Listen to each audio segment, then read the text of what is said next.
डोळे मिटा, ताड बसा.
श्रीमन्महागणाधिपतये नमः. श्री सरस्वतीये नमः.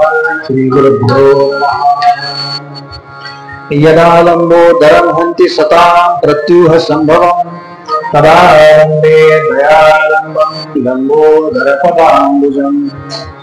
शारदा शारदाम्भोजवदना निगडाम्बुजे सर्वदा सर्वदास्माकं सन्निधिं सन्निधिं कुर्यात्.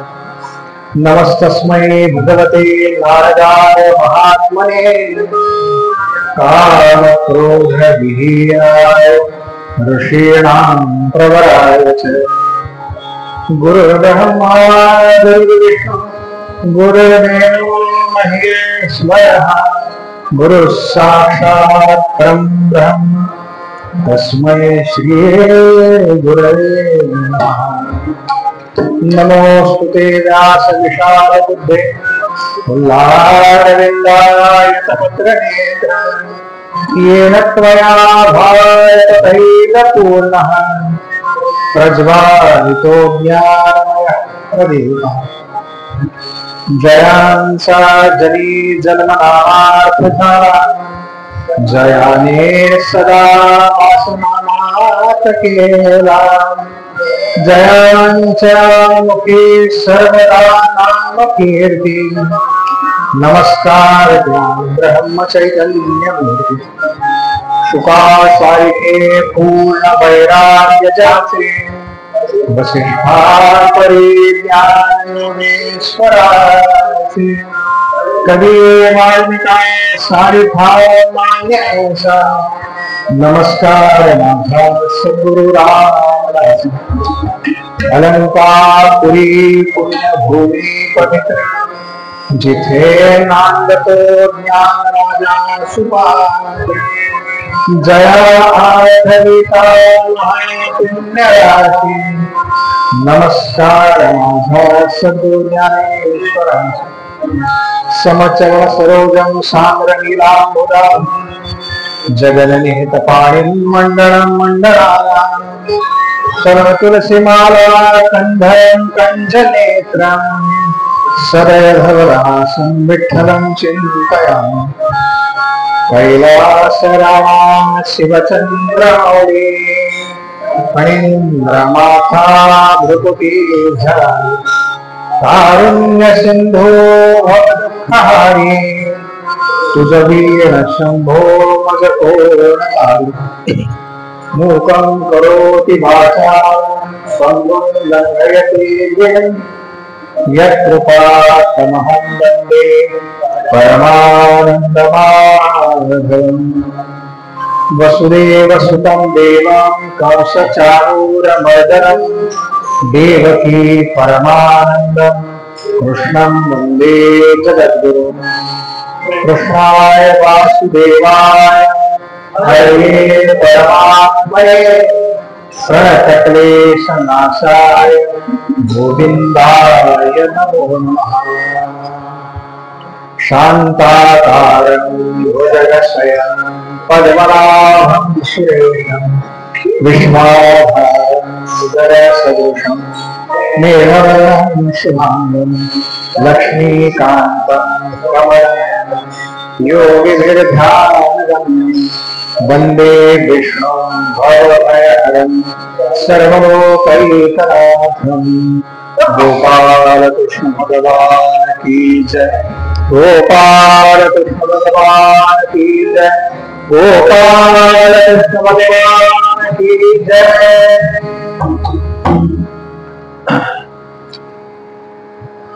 फेसबुक लाईव्हचं विसरलंय बघा, मी फक्त आठवण करून दिली. फेसबुक लाईव्ह का तुमच्याकडे दिलाय? संस्थेच आहे का?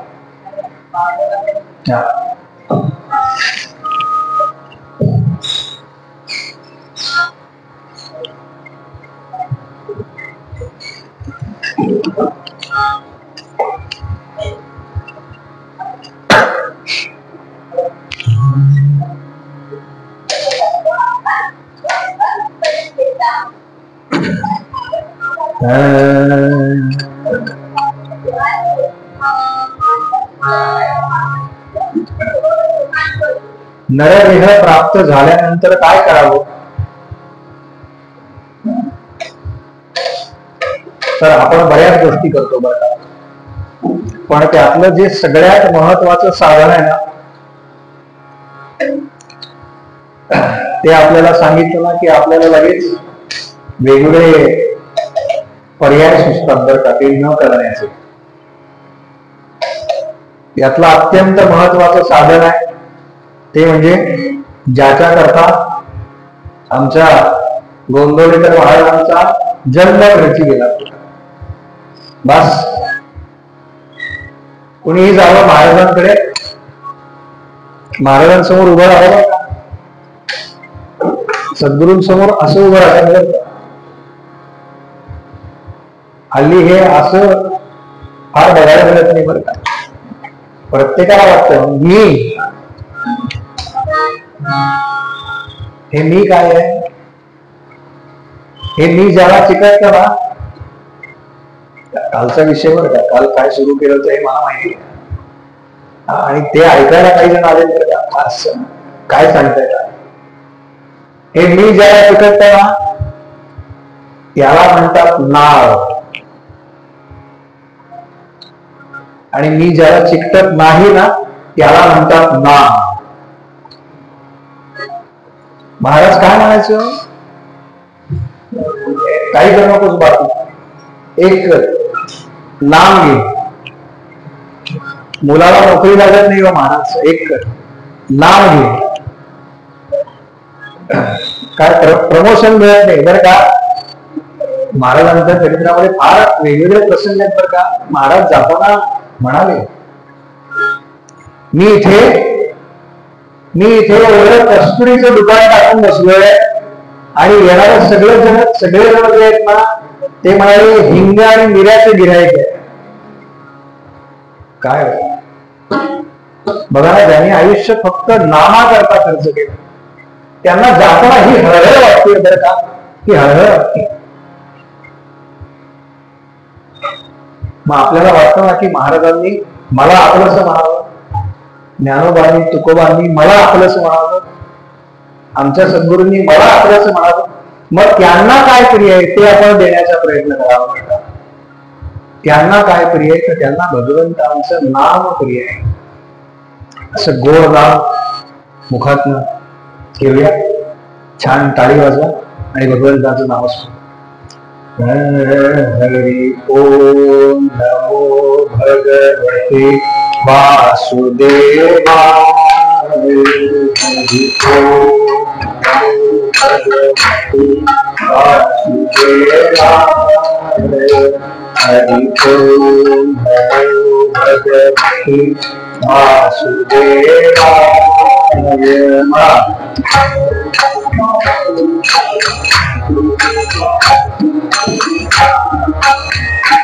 हरि ओम नमो भगवते वासुदेवाय.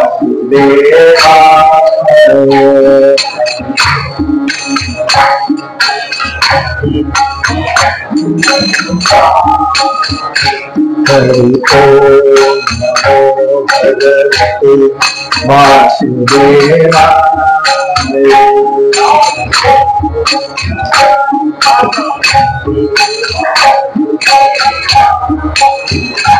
हरि ओम नमो भगवते वासुदेवाय।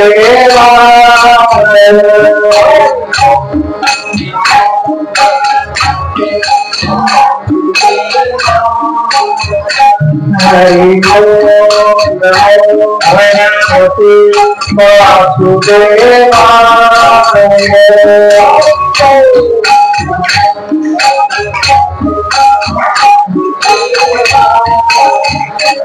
हरि ओम नमो भगवते वासुदेवाय।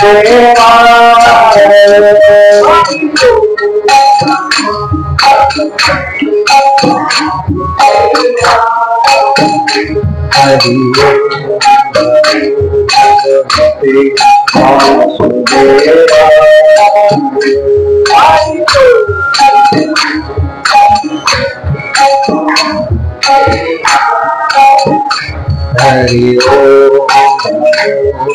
भगवते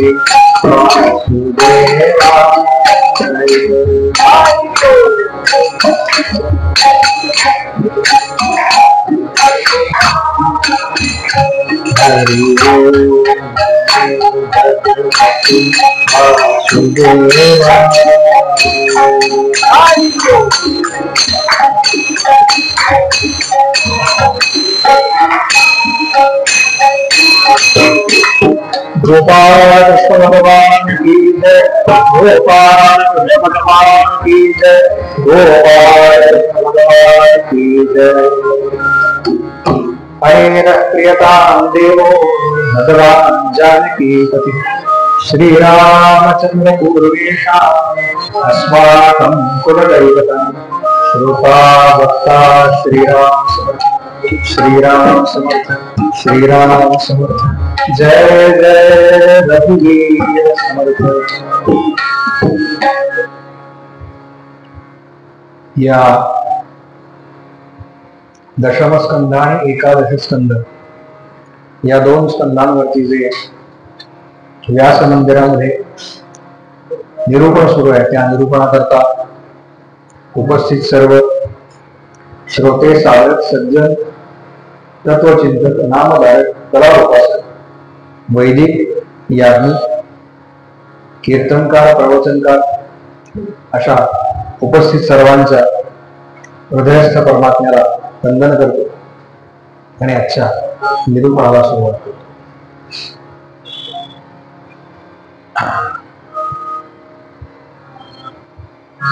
काय आपण पाहिलंय की त्याच्यावरती भक्तीचं एवढं ओझं झालं होतं ना, ते भक्तीचं ओझं कमी करण्याकरता भगवंत श्रीखंड नाथांच्या घरी राहिले आणि जाताना म्हणजे ते काही असे जात नसतात. त्यांचं वाक्य मी पुन्हा येईन पुन्हा येईन पुन्हा येईन ते आहेतच बरं का, ते आहेतच. पण नाथांना काय सांगितलं, रुक्मिणी स्वयंवर लिहू. तर हे सांगायचं राहिलं म्हणून थोडस सांगतोय. रुक्मिणी स्वयंवराचा पाठ करतात असं सांगितलं. कुणी काय तर ज्यांचा विवाह होण्याकरता काही अडचण आहे किंवा काय जमत नाही तर त्यांना फलदायक आहे बरं का. फलदायक म्हणजे काय, लग्न ठरतं त्यांचं, म्हणून सांगितलं. आणि प्रत्येक आईला वाटतं बरं का, म्हणजे मुलाची काळजी आईला असते आणि मुलीची काळजी पित्याला असते. कन्या होता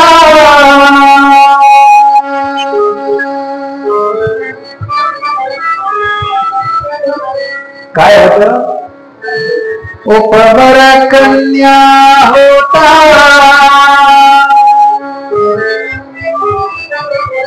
एकदा पत्नीला सांगितलं ना, अहो आता मुलगी वयात आली बरं का, आपली बघायला पाहिजे तिच्या करता.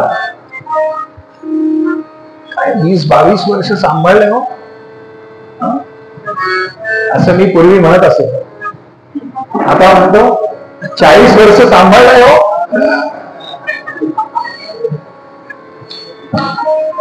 फार पुढे गेली बरं का वय, हे धोक्याची सूचना आहे बरं का. मला काय होतं बरं का, उपवऱ्या कन्या होता, पितळाच्या हृदयास कातरते.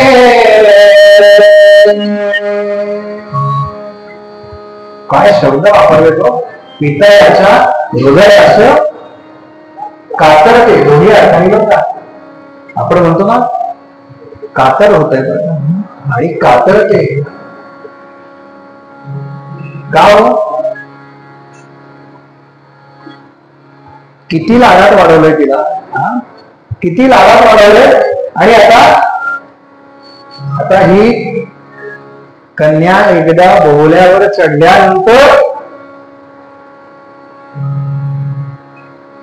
ज्यांचं नवीन नवीन लग्न झालं ना त्यांच्याबद्दल सांगतोय बरं का. 2 महिन्याने ती घरी जाते.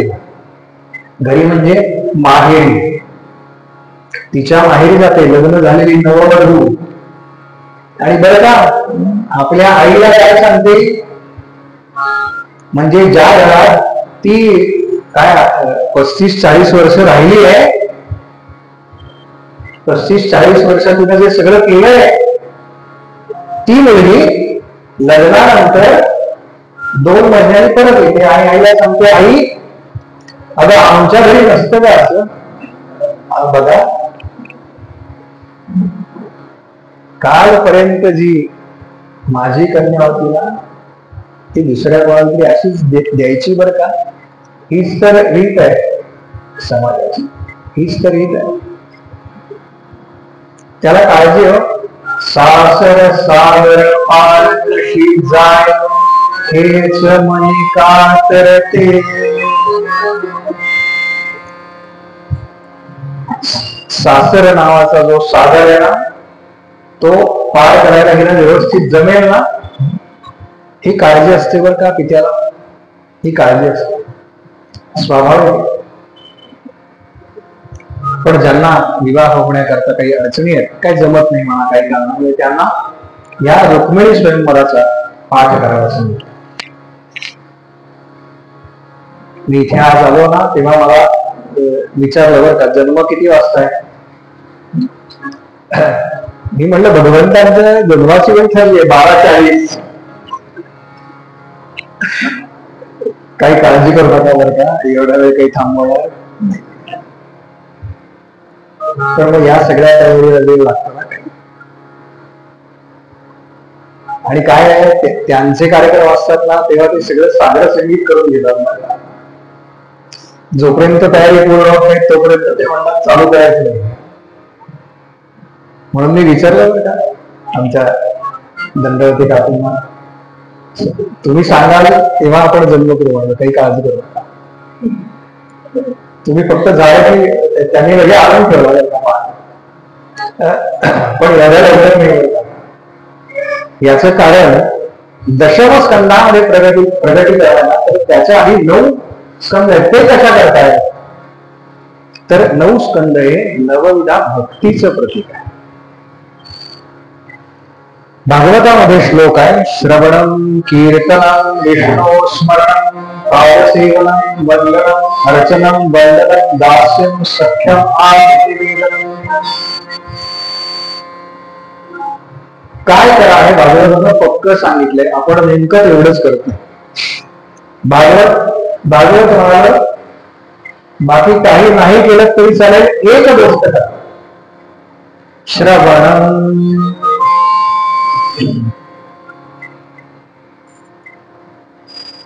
पुरुष मंडळी करतात बरं का सर्व.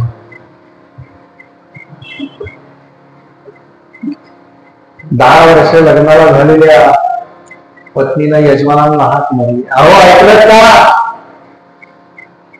याच्यावरती तो म्हणाला, जन्मभर तेच करत आहोत. खरंय का होत आहे? खरंय म्हणायचं. जन्मभर तेच करत आलो, पण काय आहे का? तर हरिकथा. लक्षात ठेवा, सहकुटुंब ऐका करता. हे माझं चाललंय म्हणून सांगत नाही. कोणाचंही असेल ना, आपल्या घरात जवळच्या मंदिरामध्ये जेव्हा जेव्हा शक्य आहे ना, तेव्हा तेव्हा सहकुटुंब या सगळ्या कार्यक्रमांना जा. याचं कारण असं आहे की जर आपण आपल्या पुढच्या पिढीला मंदिरांमध्ये येण्याची सवय लावली नाही तर त्यांची पावलं मंदिरांकडे वळणार नाही. हे सगळं आपण ऐकल्यानंतर जेव्हा घरी जातो आणि विचार करतो काय सांगितलं होतं आज, बुवांनी काय सांगितलं होतं, तेव्हा जर आपण एकटे आलेलो असतो ना तर तो आपल्या एकट्याचा विचार असतो. लक्षात ठेवा. आणि जेव्हा अख्खं कुटुंब येतं ना त्या सत्संगाला, तेव्हा ते सगळं कुटुंब जेव्हा डायनिंग टेबल वरती बसतं ना, तेव्हा ते काय काय चर्चा करतील, काय ओळी सांगितली आज ज्ञानोबांची, काय अभंग सांगितला, काय काय अर्थ त्याचा. तेव्हा तेव्हा ज्ञानोबा आणि कुटुंबांच्या गप्पा होतील बरं का. तेव्हा संतांबद्दल बोलणं होईल. आणि संतांबद्दल एकदा का आपल्या घरामध्ये चर्चा सुरू झाली ना की आपोआप पाय सत्संगाकडे वळतात. त्याच्याकरता वेगळं काही करावं लागत नाही. लहान मुलांकडून जाणून बुजून ही सगळी स्तोत्र म्हणून घ्या. आपण हे घरी सांगत नाही, आपण करत नाही. आपण केव्हा सांगू शकतो? जेव्हा आपण आचरणात आणू तेव्हा सांगू शकतो. श्रवणानं परीक्षिती तरला त्याच्याकरता तर भागवत सांगितलेलं आहे आणि त्याच्यामुळे ते आपल्याला मिळालेलं आहे.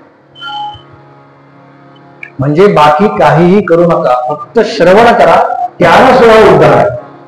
त्यानं सुद्धा उद्धार. आणि मग त्याच्या पुढे सांगितलं बरं का, श्रवणम कीर्तनम. कीर्तन म्हणजे नुसतं काही उभं राहायचं आणि झाड झापत घ्यायची, याला काही कीर्तन म्हणत नाही बरं. कीर्तन म्हणजे अखंड हरीचं नाम मुखामध्ये. आमचे गुरुजी आहेत बरं का, त्यांनी मला फार छान सांगितलं. 5-7 वर्षापूर्वीची घटना सांगतो. ते म्हणाले, मला त्यांना त्यांच्या गुरुजींनी सांगितलं, माझं नाम चालू आहे आणि नाम कधीतरी थांबलं आणि हे माझ्या लक्षात आल्यानंतर मी पुन्हा नाम लिहायला सुरुवात केली. लक्षात घ्या, महत्वाचं टप्पा. माझं नाम चालू आहे, मुखाने नाही, आतमध्ये चालू आहे. माझं नाम थांबलं आणि मी पुन्हा नाम लिहायला सुरुवात केली. हे जे नाम थांबलं आहे आणि नाम चालू होणार आहे, याच्या मध्या वेळेमध्ये मी नामापेक्षा अधिक महत्वाचं काही केलं का? ते जर मी केलं असेल तर त्याला काहीतरी अर्थ आहे, अन्यथा ते सगळं व्यर्थ आहे. आठवून बघा, आपण काही करतो का? महाराजांनी तर काही केलं नाही. आणि नाम हा असा प्रकार आहे बरं का, ज्याच्यामध्ये फार मोठं धन सापडलेलं आहे, साठवलेलं आहे.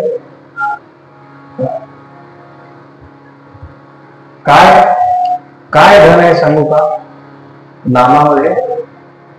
मीराबाई म्हणाल्या, वा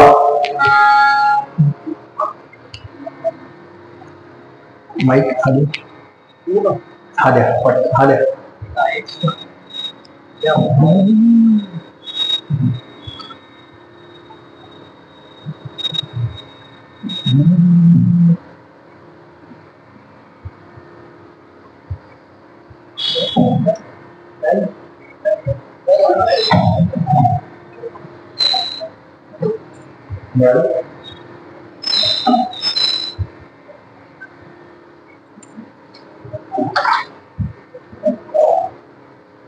दोन्ही वर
काय साहिल आहे ना साथीला, त्यामुळे त्याला कितीही सांगितलं ना, साहिल नाम घे नाम घे नाम घे, तरी तो काही करत नाही. मग त्याला जागा ठेवायला काय, त्याला सांगायचं तुला आधी गावानं म्हणायचं, तुला पोट म्हणायचं, की तो तयार होतो. गंमत बरं का, त्याला दैवी आहे बरं का, त्याच्यावर महाराजांची विशेष कृपा आहे.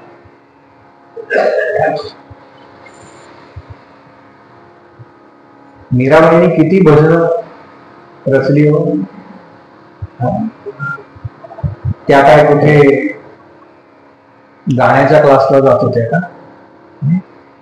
तुकोबा काय कुठे जात होते? ऐकलंय वाचलंय आपण चरित्रामध्ये. नाथ महाराज जात होते. लक्षात घ्या, का ते आमचे अभंग एवढे आज, एवढी ताकद काय आहे त्यांच्या अभंगामध्ये आज सुद्धा? ती ताकद शब्दात नाहीये बरं का. त्या शब्दांच्या पाठीमध्ये असलेली जी भक्ती आहे ना, त्या भक्तीमध्ये ती ताकद आहे. आपल्याला कथा सगळ्यांना माहिती आहे बरं का, त्यात मी सांगणारच आहे, पण थोडं अज्ञान, जरा थोडा वेदांत, थोडं तत्वज्ञान असलं पाहिजे बरं का. नाहीतर काय त्या ईसा निधीच्या कथा कशा असतात ना, एका मागून काही उपयोग नाही. कोल्हापूरला त्याच्या मागून वाद पडा, बुवा आपले धावतात कथेच्या मागे, ही कथा ती कथा ती कथा, काही उपयोग नाही.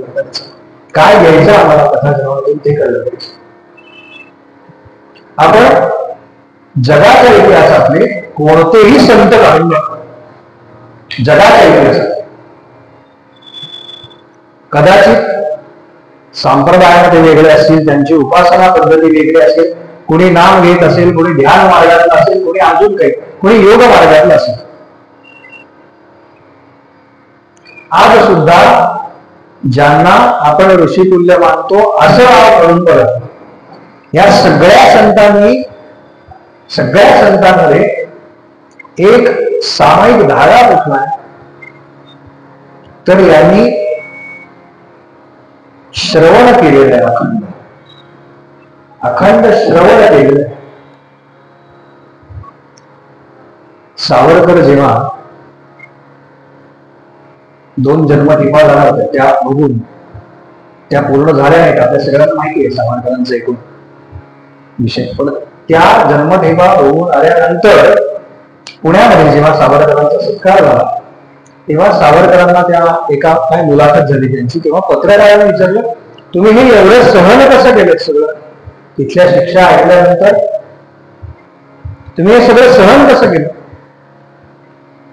तेव्हा सावरकरांनी दिलेलं उत्तर असं आहे, मी माझ्या लहानपणी श्रीरामचरित्र ऐकलंय आणि मी माझ्या लहानपणी श्रीकृष्ण चरित्र ऐकलंय. त्यांच्यावर जेवढी संकट आली त्याच्यापेक्षा माझ्यावर आलेलं संकट हे किती सुलभ होतं. श्रवण काय करू शकतो लक्षात. छत्रपती शिवाजी महाराजांनी कोणत्या गोष्टी आहेत, राम आणि कृष्णांच्या गोष्टी आहेत, श्रवण काय करू शकतो. म्हणून कथा श्रवणाला एवढं महत्व आहे. आणि कसं ऐकायचं,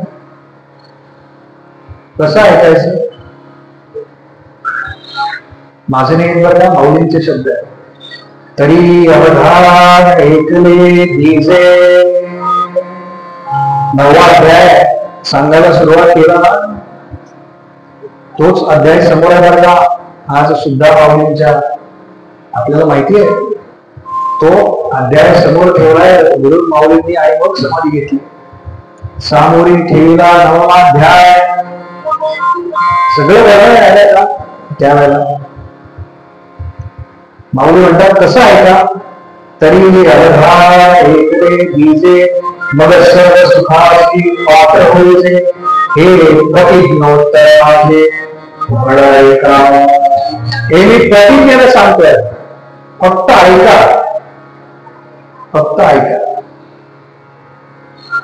जेव्हा दशम स्कंद सुरू झाला. त्याच्या आधी ते सगळे अवतार सांगितले आणि आता दशम स्कंदाला सुरुवात झाली आणि असं सांगतात की शुकदेवांची समाधी झाली.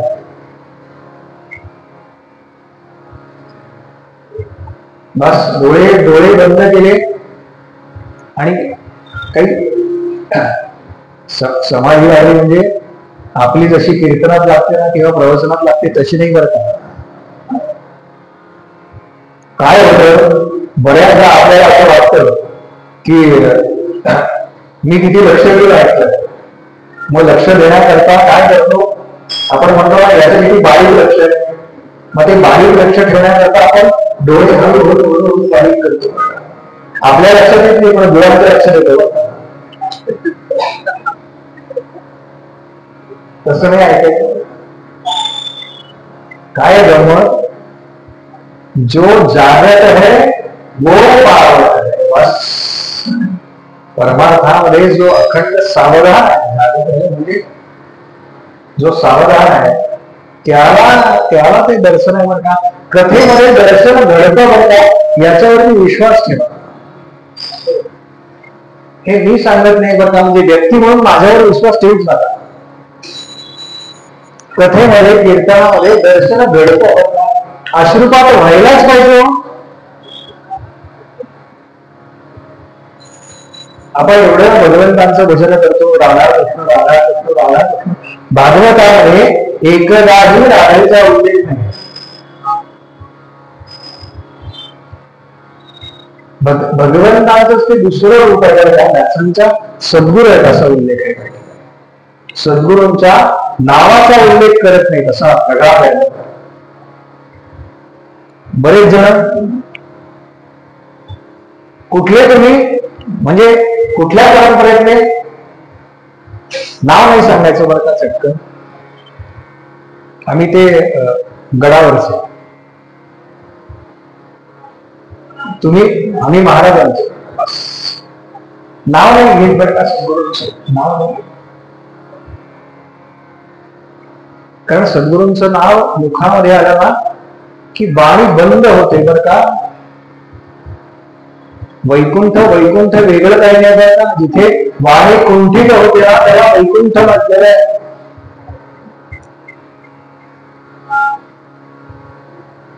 आणि ह्यांना आता चरित्र भाग सांगायला सुरुवात करायचं. दशम स्कंद सांगणार. बरं, कीर्तनकार प्रवचनकार यांना एक सूट आहे बरं का, भागवतानच दिले. काय सूट आहे म्हणजे एखादी कथा जी पुढे घडली आहे ती आधी सांगता येते. म्हणजे जन्म झाल्यानंतर जन्म करायचाच पण समजा काय सिक्वेन्स आहे कथांचा, तर अशी एखादी कथा पुढे मागे करता येते. तुम्ही मला याला प्रमाण द्या. कीर्तनकार प्रवचनकार जो कोणी आहे ना यानं सप्रमाण सांगावं. मला वाटलं याला इथे काही किंमत, संतांना काय वाटतं ते तुम्ही सांगायचं आहे. याला प्रमाण भागवताचं आहे म्हणून सांगतो. मला सांगा, आपण अनेक वेळा ऐकलंय राम अवतार आली आहे का परशुराम अवतार आली आहे. परशुराम अवतार. पण मग भागवतात हा सांगितलं, भागवतामध्ये राम अवतार आली आहे का परशुराम आली आहे. नाही, मूळ आधी राम अवतार. बघा, प्रभू रामचंद्रांचं चरित्र झालं सगळं पूर्ण आणि मग याला प्रश्न विचारला की ते तुम्ही स्वयंवराचा अजून एक जण आले होते, परशुराम म्हणून नाव सांगितलं, त्यांच्याबद्दल सांगा. हे व्यासांनी आमच्या कीर्तनकार प्रवचनकारांकरता केलेली सोय आहे बरं का. सोय. आणि दशम स्कंदाची सुरुवात झाली आणि असं सांगतात की दशमस्कंद सांगायला सुरुवात करणार व्यासांना समाधी लागली. क्षमा करा, शुकदेवांना समाधी लागली. व्यासांनाही लागलीच असेल ज्या आधी शुकदेवांना.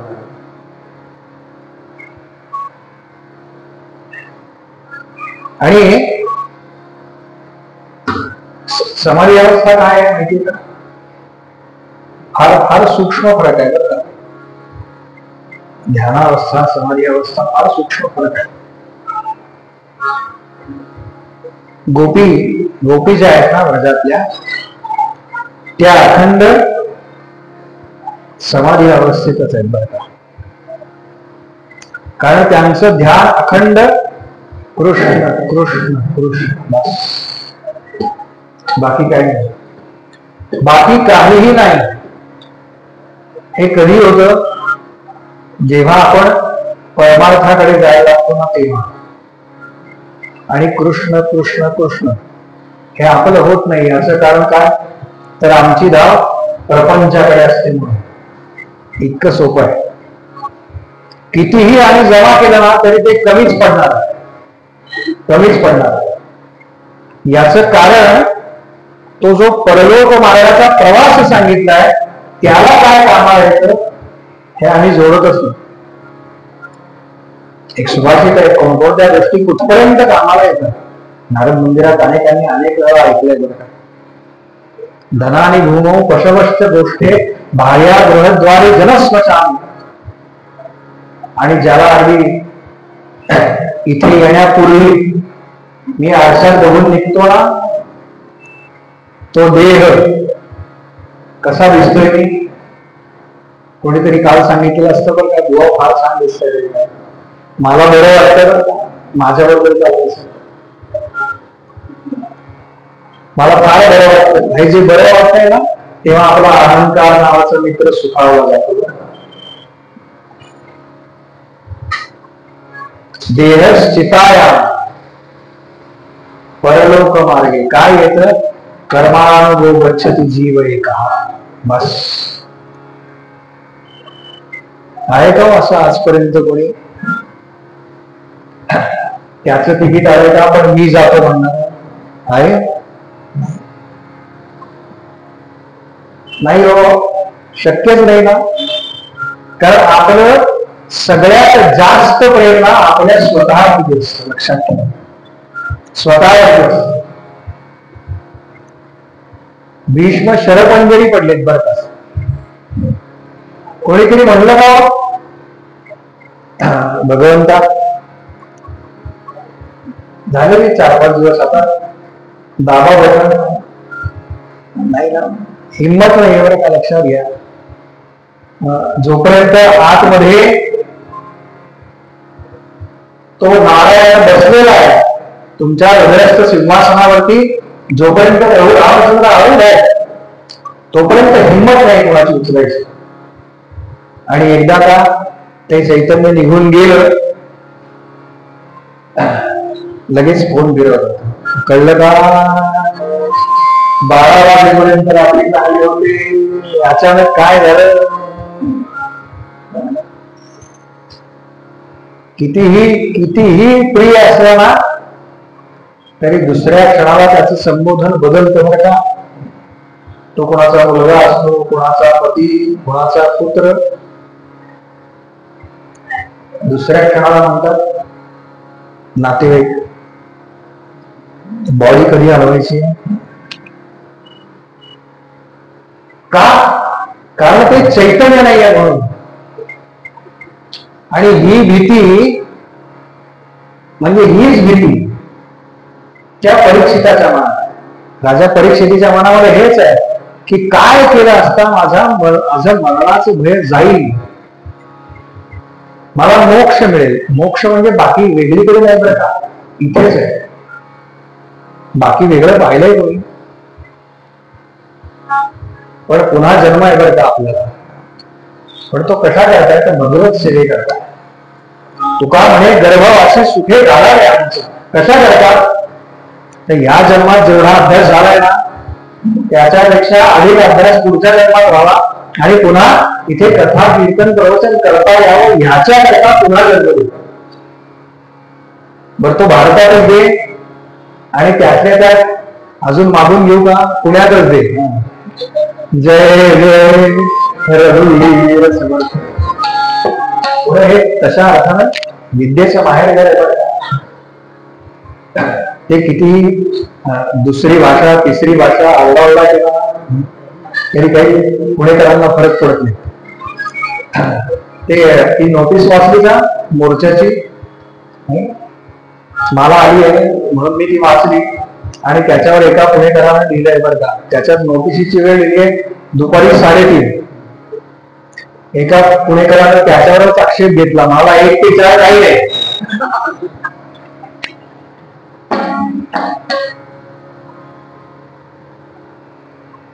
थोडं तत्वज्ञान जर होऊ नये म्हणून विरोध आहे. आणि मग आता समाधी लागल्यानंतर कोण सांगताय भागवत तर साक्षात भगवंत त्या ठिकाणी. याच कारण राजाकडे 7 दिवस शिल्लक आहेत. त्यातले सुद्धा चौथ्या दिवशी भगवंतांचं प्रकटीकरण आहे म्हणजे 4 दिवस अशा अर्थानं संपलेले आहे. आता उरलेले 3 दिवस. तेव्हा या 3 दिवसामध्ये जर शुकदेव समाधीतून बाहेरच आले नाहीत तर पुढचं निरूपण कोण करणार. म्हणून भागवतात तो श्लोक तत्र तिष्ठा नारद. नारदा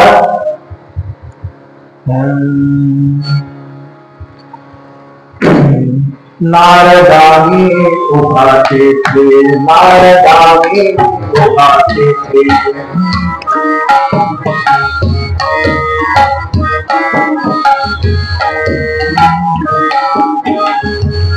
नसेनी वैकुंठी से आई नसे हो योगी यांचे हृदय. नसेनी वैकुंठी से आई नसे योगी यांचे हृदय. माझे भक्त दाती तेथे नारदानी उभाचे थे.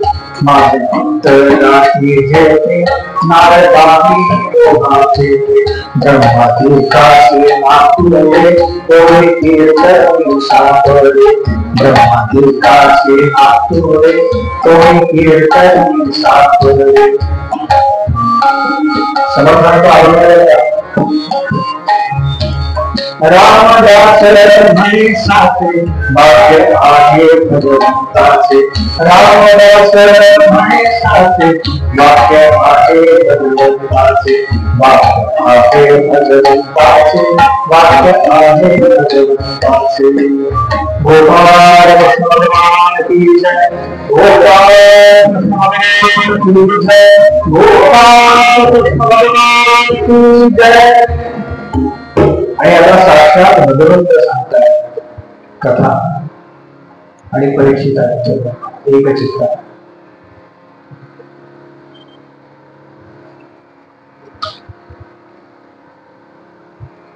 राजा तुला काय सांगू त्या काळामध्ये असुर शक्ती फार वाढल्या होत्या. कंस जरासंध शाल्व शिशुपाल हे सगळे जे राजे आहेत ना ते राजे नव्हते बघा. ते खरं तर राक्षसच होते. अरे कंसानं तर आपल्या पित्याला कारागृहात टाकलं. त्याला बंदी केल्या. कलियुगात या घटनेची पुनरावृत्ती एकदा झाली बघा. ज्यांचा इतिहास पक्का आहे त्यांना कळेल. ते सगळे कंस आहेत आणि त्यांना संपवण्याकरता म्हणून आम्हाला छत्रपती शिवाजी महाराजांकडे पाहावं लागलं. रक्ताचा शेवटचा थेंब असेपर्यंत मी माझा हिंदू धर्म बदलणार नाही असं आमचे संभाजी महाराज म्हणतात. पिढ्यानपिढ्या रक्त सांगलेलं आमच्या इथल्या शूरवीरांनी. पण काय 300-350 वर्षापूर्वी तुम्ही खरंच मारलाय का शत्रूला, त्याचे काही पुरावे असतील तर ते द्या, असं म्हणायची पद्धत नव्हती. हे आता एवढ्या सुरू झालं बरं का, सत्ता हातातून गेल्यावर. सत्ता केंद्रात बरं काही मी कंसाबद्दल सांगतो. कंस, जरासंध, शिशुपाल ही सत्ता केंद्र आहेत बरं का त्यावेळेस. आणि आपण कीर्तन अनेक वेळा ऐकलं जातं, पृथ्वी मातेनं गाईचं रूप घेतलं आणि ती ब्रह्मदेवाला त्या कथेत जाणार. आणि भगवान महाविष्णू का ते छान चाललंय बरं का त्यांचं. ते शेषशाही आहेत बरं, शेषावरती छान पोहोचलेले आहेत. त्यांना काय कधी कधी मला तर असं वाटतं ना, त्यांचं काम पोलिसांसारखं आहे. म्हणजे तक्रार केल्याशिवाय तक्रार निवारण सांगावं लागतं की काहीतरी तक्रार करावी लागते. सरकारी काम कसं यांचं. आणि म्हणाले भगवंता ते काय पृथ्वीवर बघितलं ना, एक एक तुमचे अवतार घेऊन झालेले, तेव्हा आता म्हणाले अवतरी तुम्हा. ठीक आहे म्हणाले भगवंत, म्हणाले किती वाजता पाळणा म्हणायचं, त्याच्यावरती आणि सांगितलं वसुदेव आणि देवकी यांच्या पोटी मी येणार. तोपर्यंत विवाह झालेला नाहीये. नारद आहेत का सगळ्यात पुढे. नारद म्हणाले भगवंता काय चेष्टा करतात. काही ठिकाणी असं सांगितलं बरं का की वसुदेव हा कंसाचा एक मंत्री आहे, पण अनेक ठिकाणी असा उल्लेख आहे की त्याचं जसं कंस हा जरा बळा आहे आणि वसुदेव सुद्धा त्याच्या तोडीच आहे, फक्त प्रवृत्तीतला फरक आहे. आणि त्यांच्याकडून आपल्या साम्राज्याला कोणतंही भय नको, आपल्या साम्राज्याला कोणताही साम्राज्य विस्ताराला कोणतीही अडचणी नको, म्हणून आपली जी देवकी नावाची बहीण आहे ती वसुदेवाला द्यावी असं कंसाच्या मनात आणि तो सोहळा पार पडला.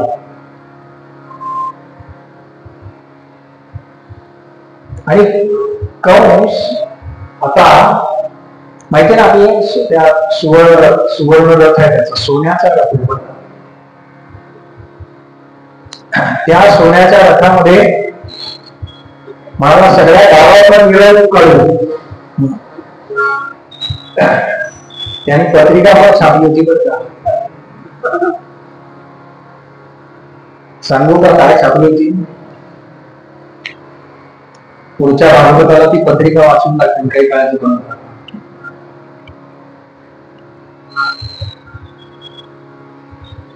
त्या वसुदेवांना आणि देवकीला रत्नामध्ये बसवलं आणि मुख्य रस्त्यावर चाललंय. आपण हे अनेक वेळा ऐकलंय बरं का. आणि आकाशवाणी झाली. हे आकाशवाणी काय प्रकरण आहे? आपण जे सकाळी ऐकतो ते का, हे पुणे आकाशवाणी केंद्र आहे. मी जे ऐकलेलं आठवतो ते सांगतो. भालचंद्र जोशी प्रादेशिक बातम्या देत आहेत आणि त्याच्या आधी किंवा नंतर संस्कृत बातम्या अगदी 2 मिनिटं. म्हणजे कधी कधी तर ते ट्यून करता संस्कृत बातम्या संपायच्या आमच्याकडे. आपल्याला सुद्धा आकाशवाणी जाणवते बरं. आपण रस्त्याने चाललोय कल्पना करा आणि अचानक वाटतं की अरे असं होईल बरं का. आणि कसं घडतं हे जे आहे ना, हे एका अर्थानं आकाशवाणी हे उगाच काहीतरी आकाशवाणी झाली म्हणजे वेगळं काहीतरी ढग गडगडले आहे, विजा चमकल्या, तारे तुटले, असले काही तारे तोडायचे. त्याला वाटलं काहीतरी गडबड आहे, काहीतरी गडबड आहे, काहीतरी गडबड आहे. काय गडबड आहे? आणि आता कथेत सांगितले म्हणून आकाशवाणी झाली. आकाशवाणी झाली की कंसात तू जिची मिरवणूक एवढ्या प्रेमानं काढतोस ना, त्या देवकीचा आठवा पुत्र तुझा काळ. ही आकाशवाणी का केली हो? आकाशवाणी का झाली याचा जेव्हा विचार करत होतो ना, तेव्हा काही वाचनात आलं तर तेव्हा कंसानं काय केलं होतं, त्याच्या आधी 1 मिनिटाचा प्रसंग बघा. त्याच्या आधी 1 मिनिट काय झालं होतं, कंसानं छानपैकी वसुदेव आणि देवकीला रथात बसवलं होतं आणि इतका आनंद होता याचं कारण त्याला सगळ्यांना घरात होतं आणि म्हणत होता, माझ्या बहिणीचं लग्न बघा, हा मांडव मध्ये उभारलाय मी, ही फुलांची सजावट कोणी केली आहे मी, ही जी सगळी सोन्याची ताट आहेत ना ती कोणी आणली आहे मी. याचं सारखं चालू का मी मी मी मी. हे जे आहेत ना सगळे मी मी म्हणणारे ते बाकी कोणी नाही, ते कंसच आहे. कंस बाहेर नसतो बरं का, बाहेर नसतो. एक छान विचार एका प्रवचनात ऐकायला झाला. ते म्हणाले 4 युगांमध्ये काय काय बदल होऊन गेला. कृतयुगामध्ये देव आणि दानव वेगवेगळ्या लोकांमध्ये होते. पुढच्या युगामध्ये म्हणजे त्रेता युगामध्ये राम आणि रावण हे एकाच ग्रहावरती आले बरं का. 2 वेगळे देश असं आपण बघू, भारतामध्ये आणि लंकेमध्ये. द्वापार युगामध्ये काय फरक पडलाय तर द्वापार युगामध्ये एकाच कुळामध्ये आले. भगवंताचं सुद्धा कुळ तेच आहे आणि कंसाचं सुद्धा तेच आहे. आणि कलियुगात काय झालं, कलियुगामध्ये देव आणि दानव एकाच शरीरामध्ये आले. आपल्याला आपल्या दैवी गुणांचा विकास करायचा आहे का आसुरी गुणांचा विकास करायचा आहे, याच्यावरती आमचा रथ कोण चालवणार आहे हे ठरतं. जेव्हा आपल्या रथाचा सारथी कंस असेल तेव्हा आपली रवानगी कारागृहात होणार. बघा वसुदेव आणि देवकीला कुठे जावं लागतंय. हा आतापर्यंत इतका छान वागत होता, आपल्या बहिणीशी सगळ्यांना सांगत होता आणि देवांची मीटिंग बसली म्हणाले वरती. कारागृहात हे सांगतो. देवांची मीटिंग बसली आणि म्हणाले हा जर असा चांगला वागत राहिला तर कसं काय याला संपूर्ण घडू शकतो. मग काय करूया म्हणून म्हणाले आकाशवाणी करू. आणि म्हणून आकाशवाणी झाल्याबरोबर आतापर्यंत जी अत्यंत लाडकी देवी होती रथ ओढला, तो लगाम ओढला, डोळे थांबवले आणि त्या लाडक्या बहिणीच्या वेळीमध्ये हात घातला. तिला हा उठला रथातून मागे फिरला आणि बहिणीच्या वेणीमध्ये हात घातला. आपलं खरं उपसली आणि आता तिच्या गळ्यावरती वाद झाला. तेवढ्या वसुदेव मध्ये पडले आणि त्यांनी सांगितलं बरं कंसा आकाशवाणीमध्ये असं सांगितलं की आठवा पुत्र मी तुला वचन देतो की आम्हाला सगळे पुत्र मी तुला बस, तू हिला काही करू नकोस. तू हिला काय करतो. वसुदेवांच्या शब्दावरती इतका विश्वास आहे बघा. कंसासारख्या दुष्ट माणसाचा सुद्धा एवढा विश्वास आहे. आणि मग आपल्याला माहितीये की कारागृहात टाकलं हे कशावर माहिती आपल्याला त्या रामानंद सागरच्या सिरियल मध्ये आपल्याला त्यामुळे तसं नाहीये बरं. ज्याला आपण आत्ताच्या भाषेमध्ये हाऊस अरेस्ट म्हणतो की नाही, सोप्या वाटत हाऊस अरेस्ट म्हणजे घरातच राहायचे, त्यांनी कुठेही बाहेर पडायचं, आजूबाजूला सगळे बाहेर गेले. असा काही काळ गेलाय त्यांचा असं बोललं.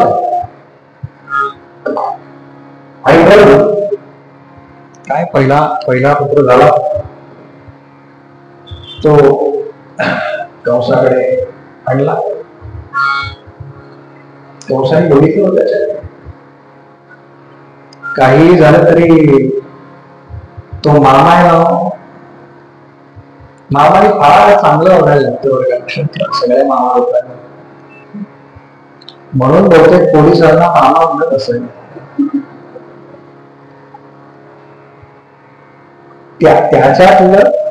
त्याच्यातला मातृत्व भाव जागृत झाला असं त्यानं बघितलं आणि म्हणाला. आता लहान बाळा आपण बघायला गेलो ना की काही क्षण त्याच्याकडे बघितलं ना की आपल्याला वाटतं आपल्याबद्दल दिसते, काही समजत नसतो. कंसाला वाटतं किती छान आहे, मी लहानपणे असं दिसत होतो पण अगदी असं छान गोबर गवडीला छान सुंदर वाचन. वसुदेवाचा मार्ग घ्यायला परत द्यायचा.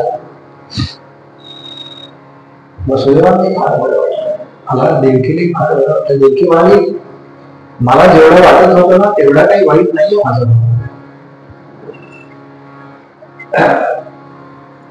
झालं ते पहिलं बाळ गेलं आणि दुसऱ्या दिवशी सकाळी कंसाच्या दरबारामध्ये नारायण नारायण आमचे नायक महाराज लागलं. काय रे कंसा, तू आकाशवाणी ऐकली नाहीस ना? ऐकली हो, आठवा. नारदांनी त्यांची काय जी जोडी असते ना त्या जोडी भाग घेतला आणि एक 8 पाकळ्यांचं कमळ बाहेर काढलं आणि कंसाला म्हणाले, कंसा कमळ धर. तेव्हापासून काही कंसांच्या हातावर कमळ यायला सुरुवात झाली. गोपाल कृष्ण भगवान की जय. बघितलं तरी किती पाकळ्या म्हणाले याला. तो म्हणाला मोजलं आता फार वर्णन करत 8 आहेत. आता दुसऱ्या पाकळीपासून सुरुवात. दुसऱ्या पाकळीपासून मोजायला सुरुवात केली ना तेव्हा पहिली आठवी आहे. तिसऱ्यापासून सुरुवात केली तेव्हा दुसरी आठवी आहे. चौथ्यापासून सुरुवात केली तेव्हा तिसरी आठवी आहे. असं एक पाकळी पुढे जातं तेव्हा त्याचं लक्षात येते की जेव्हा आपण एक पाकळी पुढे जातो ना तेव्हा त्याच्या आधीची आठवी येते. पाऊस मला नारळ महाराज बरं झालं तुम्ही मला स्वागत केलं. नारळ महाराज माझं कामच आहे, माझं कामच आहे आणि काही काळजी करू नकोस, मी पुन्हा येईन.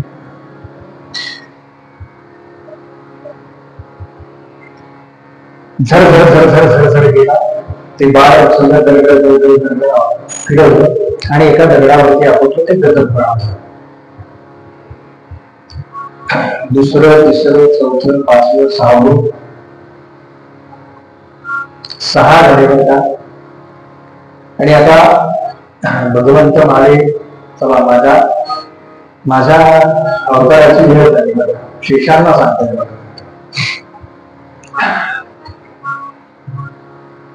शेषांना सांगितलं म्हणजे मी आता अवतार घेतो. तेव्हा शेष म्हणाले भगवंता या वेळेला मोठा भाऊ मी व्हा, मला दादा मारायचे. आणि दादांचं सगळं ऐकायचं. असं काहींना सांगितलं होतं, पण काही लोक ऐकत नाही बरं का दादांचं. म्हणाले मोठा भाऊ भगवंतामध्ये हरकत नाही, कारण म्हणाले जर मागच्या मोठा असतो ना तर तुला असं वनवासाला जाऊ दिलं. गेल्या आधीच्या अवतारामध्ये बलराम दादा जो अवतार आहे तो लक्ष्मणांचा, शेषांचा जो अवतार, ठीक आहे म्हणाले.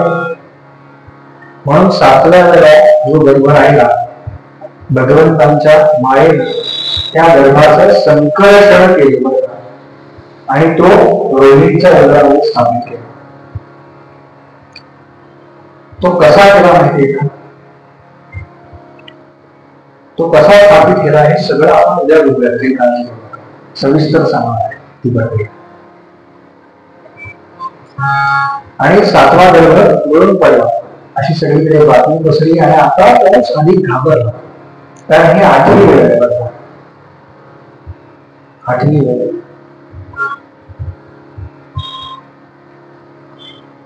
दिवस जसे जसे जसे जसे पुढे जात आहे तसं अधिक अधिक तेज मातेच्या चेहऱ्यावरती येत आहे आणि कंसाची भीती अधिक वाढते. कारण आपण काळ जवळ आहे, त्याला असं वाटतंय की जन्माला आला आणि मला मारलं तर लगेच, म्हणून तो सावध आहे. तिथे अधिक पहारा लागला. तिथे त्यांना कारागृहात टाकलं. 7वा गर्भ गेला पहिल्यानंतर कारागृहात टाकलं. तोपर्यंत सगळं बरं चालू.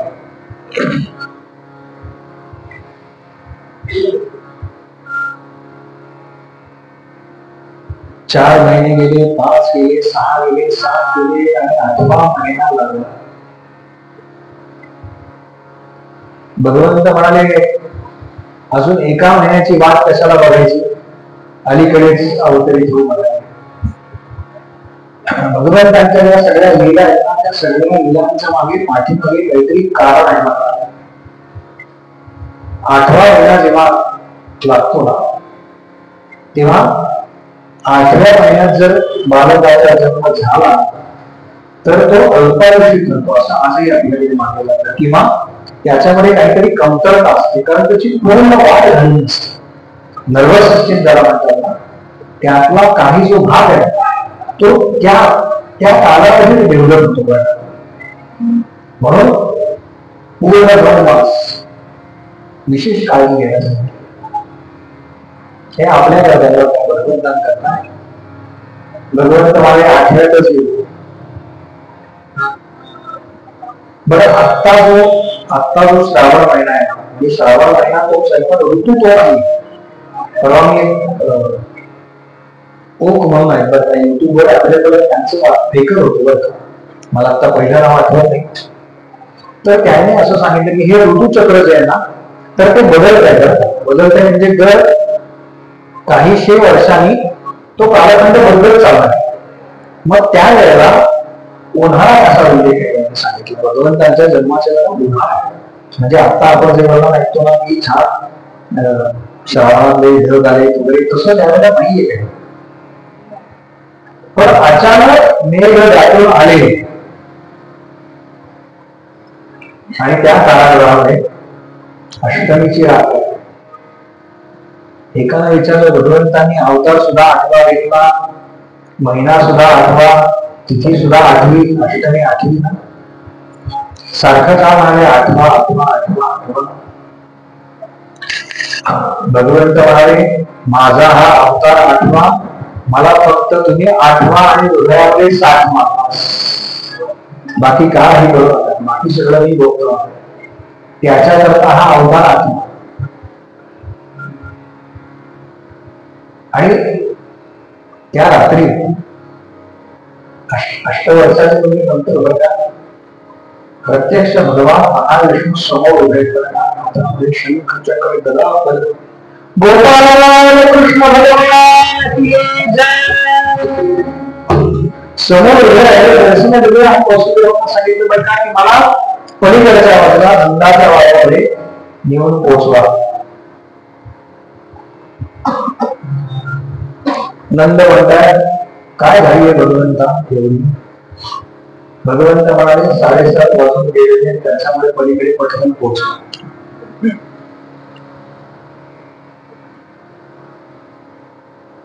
आणि एक बालक त्या ठिकाणी अवतरित झालं. हे जे सगळे अवतार आहेत ना, हे अयोनिज आहेत. म्हणजे माता प्रसूत झाली वगैरे असं काही नाही होते, अयोनिज आहेत. त्यांना काय गरज आहे? ज्यांच्यामुळे हे सगळं विश्व चालू आहे आणि ज्यांच्या आज्ञेने हे सगळं चालतंय. बालक त्या ठिकाणी प्रगट झालं. वसुदेवांनी काय तिथे होती ती एक टोपली घेतली, ती टोपली आपल्या डोक्यावरती धरली, मस्तकावरती धरली. मध्ये आली ती यमुना. काय पाऊस पडतोय वगैरे ते सगळं माहिती आपल्याला. कारगोळाची एक एक झाड ते सगळं ती सिरियल बघायचं मला कशी 1 2 3 4 वर्ष चालली, पटपट पटपट पटपट पुढे जाते. आणि पलीकडे आणून ठेवलं जायचं. तेव्हा रात्रीचे 1:30 पावणे 2 वाजले होते संध्याकाळी. आणि तिथे कन्यका होती. ती म्हणजे कोण आहे? ती भगवंतांची सहचारिणी आहे, योगमाया. त्या योगमायेला घेतलं आणि पुन्हा आपल्या कारागृहामध्ये आले. कारागृहामध्ये आल्यानंतर पुन्हा त्या वेड्या बदलला प्रसंग आपल्याला माहिती आहे. आणि तिनं मोठ्यांना रडायला सुरुवात केली. काय ते त्या गेला म्हणाले पाहिजे असं ते कसं वाचायचं? सगळ्यात मोठ्यांना ओरडली म्हणाली ती. म्हणजे याच्या आधी जे सहा झाले होते ना, त्यावेळेला एवढ्या जोरात कोणी रडलं नव्हतं. ही जरा जास्त जोरात रडली. एकाने विचारलं का हो जरा जास्त जोरात का? ती कन्या होती ना, तिचा आवाज मोठाच पाहिजे, त्यामुळे मला ती जास्त जोरात. आणि तिचा आवाज कवसापर्यंत गेला. कौस जाऊन देवकीने पाय धरला सोड कौसा काय एक मुलीच्या कन्या झाली. कौसाला क्षणभर विचार केला नव्हता की कन्या झाली, कन्या काय करणार. पण नाही म्हणाला मोहिनी अवताराच्या गडबड केली होती. पण असंच रूप बदललं आणि अमृतपान करवलं. म्हणून यावेळी तो सावध आहे. आणि गर गर गर गर गर गर फिरवलं आणि त्या शिळेवर आपटणार. तेवढ्या ती हातातून निसटली. माया आशीर्वादाच्या हातात येते.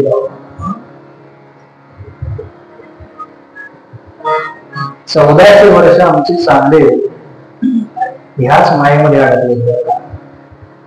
ह्याच मायेमध्ये.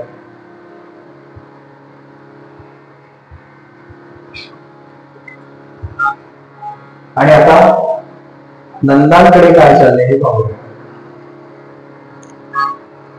पहाड झाली बरं का.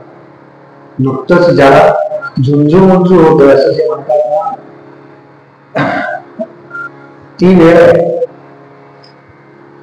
त्यावेळेला लोक ब्राह्मण मुहूर्तावर उठत होते. ब्राह्मण मुहूर्त म्हणजे माहितीये का? म्हणजे ऐकलंय का? कानावर तरी येतात आहे. तेवढं फक्त लक्षात ठेवा. आता काही पाळायचं वगैरे तरी पण आठवड्यात एकदा उठावं. रोज नाही शक्य आपल्याला, भरपूर द्या. आठवड्यात नाही जमलं, महिन्यात नाही गेला, काहीतरी साधना करता ती वेळ योग्य आहे. साधन करायचं असेल ना, काही तुम्ही नामस्मरण करा, ध्यान करा, तर त्याच्याकरता ती योग्य वेळ सांगितली. का? तर त्याचं वैज्ञानिक कारण असं आहे की त्या वेळेला कॉस्मिक एनर्जी नावाची जी एनर्जी आहे, हे म्हणलं की करोड, तर ती सगळ्यात जास्त काम करत असते. म्हणजे आपलं आणि त्याचं कनेक्शन वायफाय चालू न करता होतं. कळलं का? हे सांगायचं.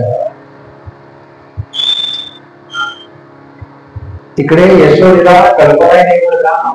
आपल्याला काय कन्या झाली, पुत्र झाला, ती काय ग्लानीमध्ये आणि सुनंदा म्हणून नंदांची बहीण सांगितली, काही ठिकाणी दासी सांगितली आहे. ती आहे इथे आलेली. आणि ती एकदा तिनं बघितलं बरं का, ती आली पहाटेच्या वेळेला. तिनं बघितलं की कोणतरी पळून ती जवळ गेली आणि तिला कळलं बरं का, लावा असं म्हटल्याबरोबर भरा सगळ्या गोपी जमा झाल्या.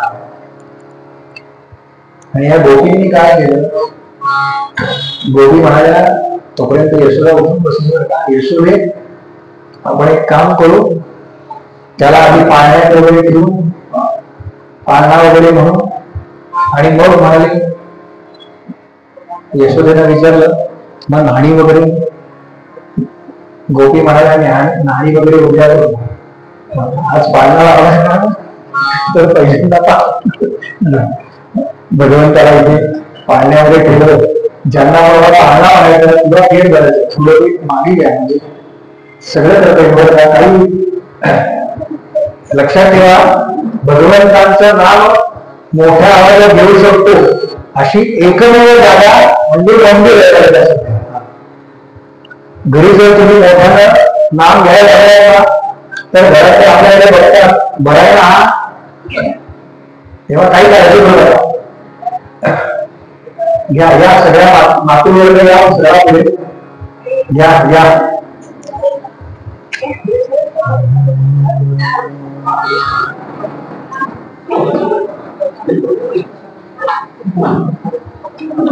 पाळणा म्हणणार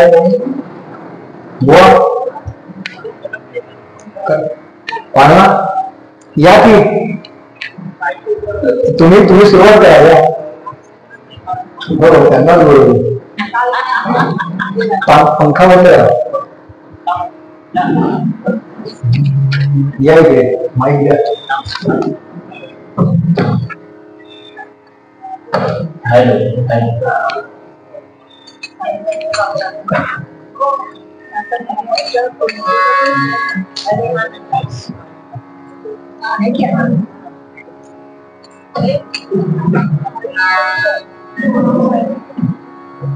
श्रीराम निज सुख पाळणा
सुंदर रूप तुझे लड़ीवाला मुख चंद्र स्नेहारा बाजो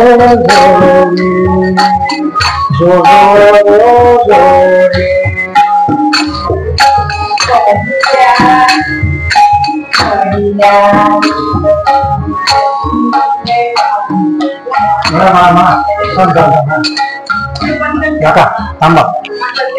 म्हणा म्हणा मला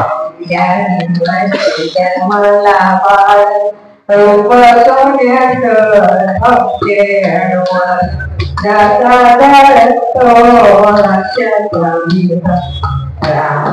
कृष्ण जन्माला वंदी शाळेत मधुरी भक्तांचा प्रतिपाळ सोपाळा दुसऱ्या दिवशी रूप सावळे गोरख जसा कळतो अंजता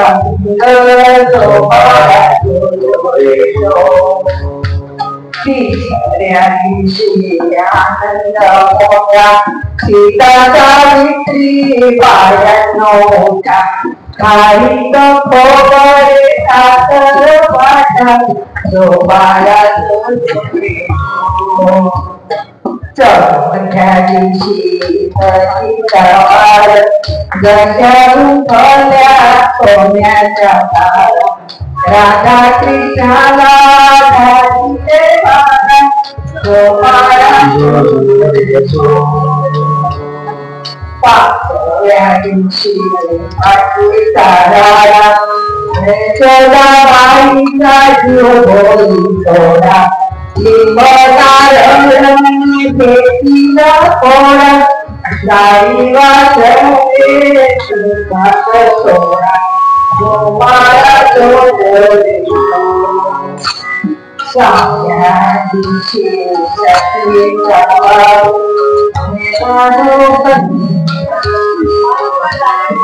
जो बाळा जो रे जो बाळा जो रे जो बाळा जो रे अरे आनंदा वैरी पारना अरे आनंदा वैरी पारना देखना ओ हिरवाना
गोपाल कृष्ण भगवान की जय गोपाल कृष्ण भगवान की जय गोपाल कृष्ण भगवान की जय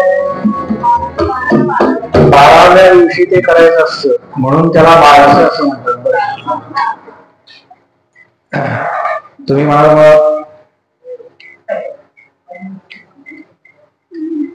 मधल्या कथा नाही का एकदम बारशावरच मधल्या कथांचं काय काही काळजी करू नका.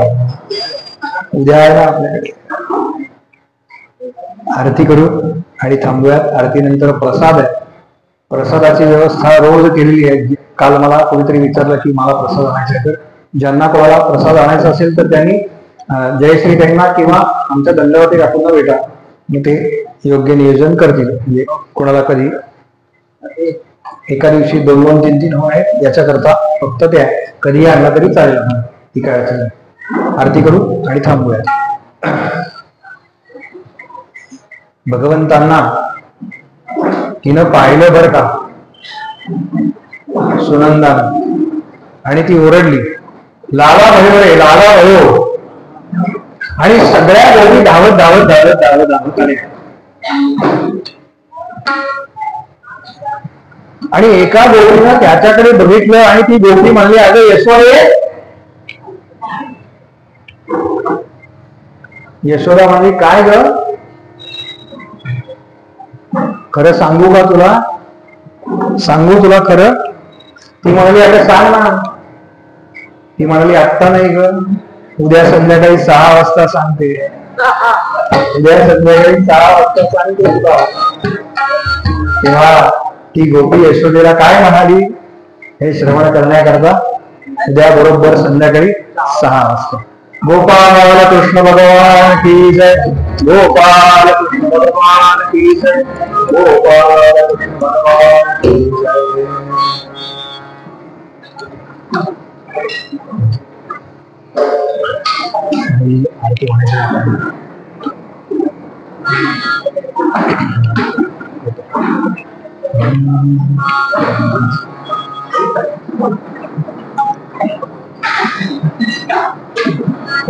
खुर्च्या उचलू नका, राहू देत तशाच.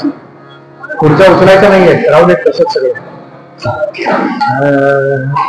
जय हो जय श्री भागवता. आरती करू तुझ भगवंता. जय हो जय श्री भागवता. आरती करू तुझ भगवंता. श्री सुख मुनि ने परमा भक्ति में नाना तरी में वेदा हरि चरिता. आरती करू तुझ भगवंता. जय हो जय श्री भागवता. आरती करू तुझ भगवंता. वेद करूचे मधुर फल स्वाद रसे आरती करू तुझ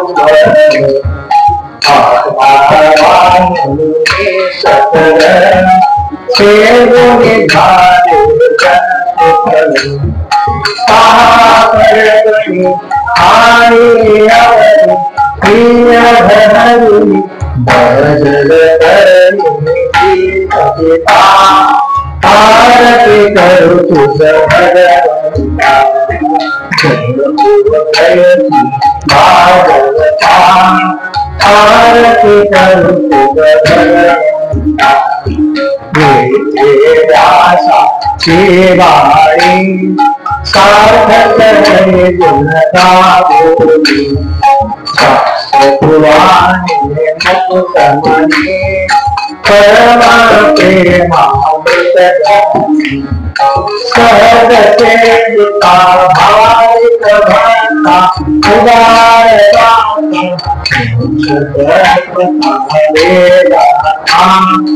आरती करू तुझ भगवंता.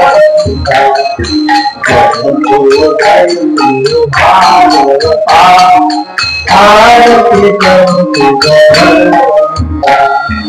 गवते जन्मानस तीर्थ द्वादश शोकाने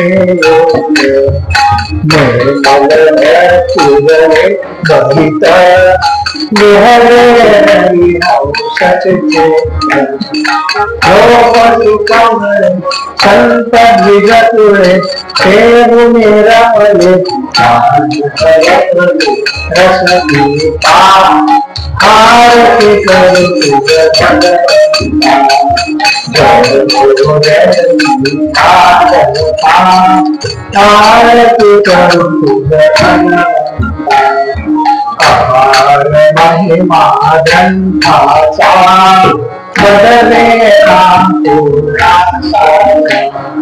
पांची कीर्तन धाराचा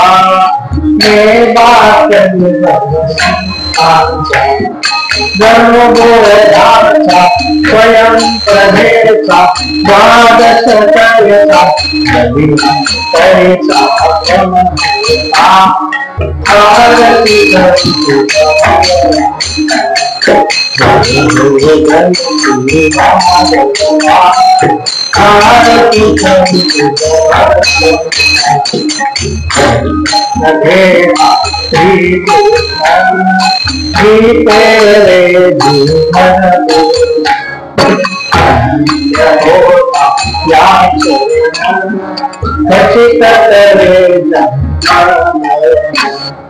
श्रीपादाती चिरले कांती नाथ हे पदती परी आरती करू तुझ भगवंता. जय जय आरती करो गोपाल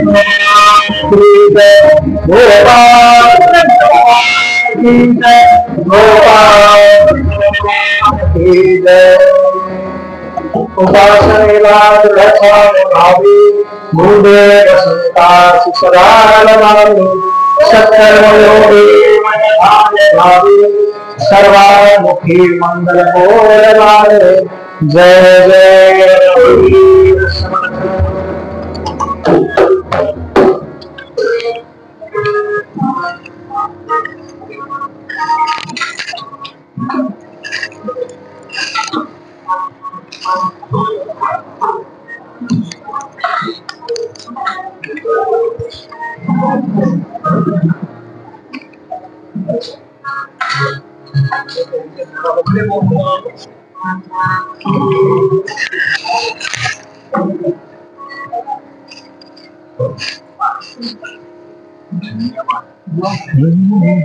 जय